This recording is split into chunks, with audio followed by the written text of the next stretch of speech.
بسم اللہ والصلاۃ والسلام علی رسول اللہ خاتم النبیین ورحمۃ اللہ العالمین۔ اسلام کی اٹھان کیا ایک ہی بنیاد ہے، وہ بنیاد جو کہ آج کے تہذیب یافتہ دور میں بنائی گئی ہے۔ دنیا میں رائٹ ناؤ سب سے زیادہ سیولائزڈ اس ملک کو کہا جاتا ہے جہاں کمزور طبقات سب سے زیادہ محفوظ ہوں۔ وہ سیولائزڈ ورلڈ ہے، مہذب ہے، رول آف لا ہوتا ہے، اور وہ جو بھی قوانین ہوتے ہیں ملک کے کمزور طبقات کے تحفظ کے لیے ہوتے ہیں، کیونکہ اس سے پہلے تو باربیرک دور سے ان کو اور سیوج ایرا سے نکالا ہوا ہے کہ جب اگر تاریخ میں پیچھے جائیں، جو تاریخ دور ہے تاریخ کا، اس میں تو یہی تھا کہ جو کمزور ہے اس کو لوٹ لو۔ لہذا تہذیب کے جب مدارج طے ہوتے گئے تو سب سے اونچی سطح پر وہ ملک گیا جس نے یہ کہا کہ میرے ملک کے تمام کمزور طبقات جو ہیں آج محفوظ ہیں۔ اسے ہم کیا کہتے ہیں؟ یہ ویلفیئر سٹیٹ بن گئی ہے۔ ان کی تمام بیسک نیسیسٹیز، سیلف اسٹیم اور سیلف ریسپیکٹ آج پروٹیکٹڈ ہے، کوئی ہاتھ نہیں لگا سکتا۔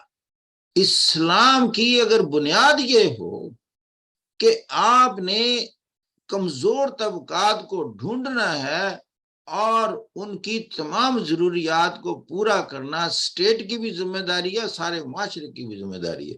بتائیں، یہ جو 2.5% زکوٰۃ جسے ہم کہتے ہیں، یہ جو فرض کر دیا گیا ہے، یہ 2.5% کس کے لیے فرض کیا ہے بتائیں؟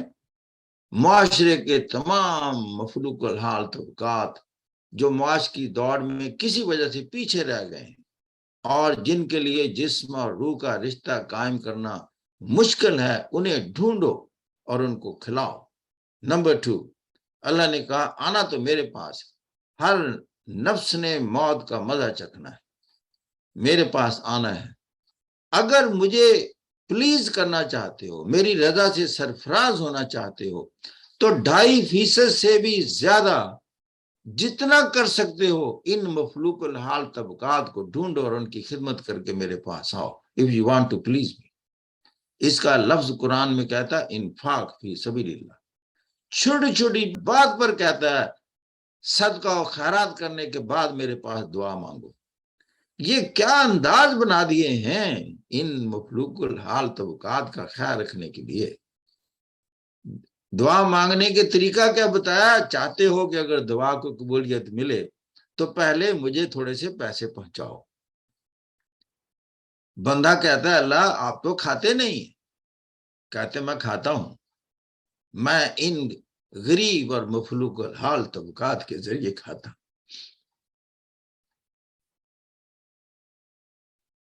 جب ان کو کھلاؤ گے مجھے پہنچ جائے گا، جب ان کو پہناؤ گے مجھے پہنچ جائے گا، جب انہیں چھت فراہم کرو گے تو مجھے چھت مل جائے گی، جب ان کی عزت و تکریم کرو گے، ایک ہاتھ سے دے رہے ہو تو دوسرے ہاتھ کو معلوم نہ ہو کہ آپ اس کو سرو کر رہے ہیں، یہ تکریم جب کرو گے تو میری ہو جائے گی۔ اتنی خوبصورت ہستی ہے یہ خالق کائنات۔ بتائیں سجدہ بنتا ہے کہ نہیں؟ جی سجدہ بنتا ہے کہ نہیں؟ ہے اس جیسا کوئی ویل بشر؟ اس نے جسٹیفائی کر دیا نا، اپنے سجدے کو جسٹیفائی کر دیا نا، میں ہوں سجدے کے لائق، وہ کہتا۔ پھر وہ کہتا ہے جس نے کمزوروں کو پالنے کا سارا نظام بنایا اسلام، اور تو کچھ بھی نہیں۔ مجھے ایک فکرے میں میں کہتا ہوں یہ تو کمزوروں کی پرورش اور دستگیری کرنے کا نام ہے اسلام۔ اور جو یہ سکول آف تھاٹ جس نے دیا وہ سجدوں کے لائق ٹھہرا کہ نہیں، لیکن جب اس کو سجدہ نہ کیا جائے، اس کی بات نہ مانی جائے، اس کے قوانین کو توڑا جائے، تو وہ پھر حق بجانب ہے۔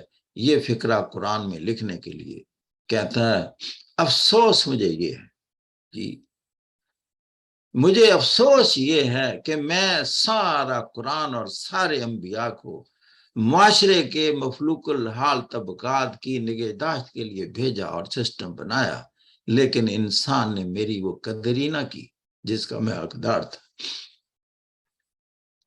یہ کہتا ہے وہ جس کا میں حقدار تھا، انسان نے قدر نہیں کی۔ اس وقت اس کو کتنی تکلیف ہوتی ہوگی جب کوئی کسی کے گھر میں ڈاکہ ڈال رہا ہوتا ہے، کسی کے چوری کر رہا ہوتا ہے، جی، کسی بہن کا حقوق غصب کر رہا ہوتا ہے، بیٹی کے کر رہا ہوتا ہے، کسی اور کی بیٹی پر ہاتھ ڈال رہا ہوتا ہے، اس لیے کہ وہ بیٹی اللہ کی پیدا کی ہوئی ہے۔ کسی کی بیٹی کو کوئی ہاتھ لگائے، والدین کو کتنی تکلیف ہوتی ہے نا۔ مسلمان کا تصور یہ ہے کہ وہ خالق کائنات کہتا ہے وہ میری تخلیق ہے، وہ بیٹی میں نے پیدا کی ہے، جب اس کو کوئی تکلیف پہنچائے گا تو مجھے پہنچتی ہے۔